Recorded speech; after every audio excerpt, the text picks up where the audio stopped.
عمرك دخلت مكان حسيت انك دخلت كده، يعني رحت كده بره مصر؟ النهارده بقى هاخدكم معايا في فسحه حلوه قوي هتستمتعوا بيها. تابعوني لاخر الفيديو، ما تنسوش اللايك والاشتراك في القناه، ويلا بينا بقى نشوف الحلاوه دي. بصراحة أول ما دخلت المنتزه حسيت إن براحة نفسية. طبعا لسه معانا في آخر الفيديو أنتونيادوس، طبعا كل حاجة بالتفاصيل هقولها لكم. هنا طبعا في المنتزه رسوم الدخول للفرد 50 جنيه، والأطفال أنا كان معايا طفلين بس ما حسبونيش عليهم. بصوا بقى يا جماعة، المنتزه كبيرة كبيرة كبيرة ما شاء الله، كبيرة جدا جدا جدا. تمشي فيها بصوا يعني كل ما تمشوا حبة كده ربع ساعة تبقوا مش قادرين.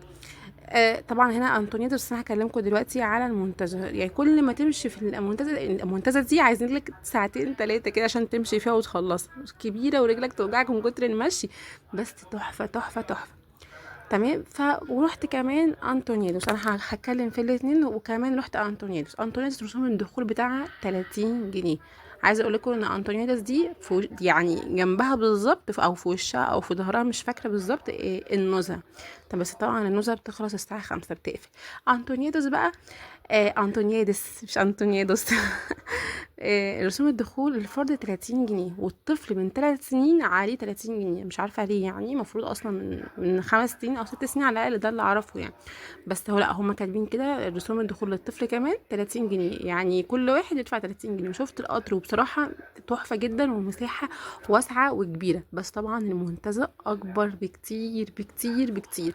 بس هنا أنطونيادس يعني حية. يعني ايه حية؟ يعني فيها ناس كتير قوي. المنتزه برضك بتبقى زحمة بس مش زي انطونيادس. ليه بقى بتبقى اكتر انطونيادس؟ لان هي مساحتها مش كبيرة، كبيرة وفيها طبعا فود كوردز، وفيها بصوا طبعا برضك فيها بص المكان ده كده فيه مية كده، وفيه كان شلال كان شغال وحلو بصراحة. في اماكن كتير للتصوير. كمان فيها مكان لوحده كده، يعني انت تخش ب 30 جنيه في مكان لوحده اسمه بيت الورد، تدفع 20 جنيه كمان. بس انا الصراحه ما دخلتوش، قلت كفايه بقى الايه اصل دفعت لها، كان خلاص الفلوس خلصت معايا. فهنا كمان فيها ملاعب، وفيها تأجير عجل كتير. متهيألي كان تأجير العجل اكتر من بني ادمين اللي ماشيين كمان. طبعا كنت ماشيه هنا كنت خايفه حاجه تتكسر، مش عارفه ليه. كان في واحده، هما كانوا اتنين من الحاجات دي، الكراسي دي كانت اتنين، واحده مقفوله وواحده مفتوحه. المفتوحه بقى دي دخلت فيها، المقفوله مش عارفه مقفوله دي ممكن تكون مكسوره او حاجه، فعشان كده قفلناها. وفيها ملاعب برضك كتير.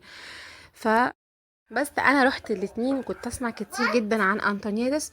بس انا كان نفسي اروحها، وكانت حلوه جدا وصراحه. يعني اللي عايز بقى جنبه دوشه واغاني وحاجات ويشوف ناس كتير كده ما يفكرش يروح انطونيادس. هي كبيره بس مش نفس مساحه وكبر المنتزه. اللي عايز بقى الهدوء خالص يروح المنتزه. فانا عن نفسي يعني حسب المود بقى، ممكن احب اروح مره انطونيادس، ممكن احب اروح المنتزه. بس الناس اللي كانوا يعني جوزي مثلا يقول لي لا المنتزه احلى، يعني هاديه. طبعا لو فيها ناس كتير بما انها مساحتها كبيره جدا هتتوزع. لكن عشان انطونيادس مش كبيره قوي، بس طبعا فيها مساحات خضراء، كلها مساحات خضراء. فبتبقى زحمه شويه. دي طبعا كل اللقطات دي من انطونيادس، اللقطات دي كلها من انطونيادس. لكن الاول خالص الفيديو كان من المنتزه. ده بقى كان خلاص الليل. وهنا برضك كان انطونيادس برضو. مش عارفه ليه بقول انطونيادوس، هي اسمها انطونيادس، انا مش عارفه ليه بقولها كده. بس وده كان كل التفاصيل. انا عن نفسي بحب المكان الخضره، اللي يعني ايه الخضره بحس بيطلع من الاكتئاب بصراحه. يعني لو انت عندك اكتئاب، الخضره وكده. طبعا ما فيهاش بحر، لكن المنتزه طبعا فيها كوبري تطلعي عليه، فيها بحر، واصلا فيها بحر لوحده كده. رسوم الدخول لوحده ب 150 جنيه للبحر. بس طبعا انا ما بدخلش. انت لو رايحه منتزه مش عايزه بحر مالكيش دعوه بيه، ممكن تطلعي على الكوبري تشوفي البحر من فوق الكوبري عادي جدا من غير ما تدفعي اي حاجه، غير بس طبعا ايه وانت داخله المنتزه نفسها من بره يعني. وتاخدي معاكي اكلك بقى براحتك. طبعا كل دي من انطونيادس. تاخدي بقى معاكي اكلك براحتك. انا بالنسبه لي خروجه المنتزه او انطونيادس احلى بكتير من الكافيهات. لو عجبكم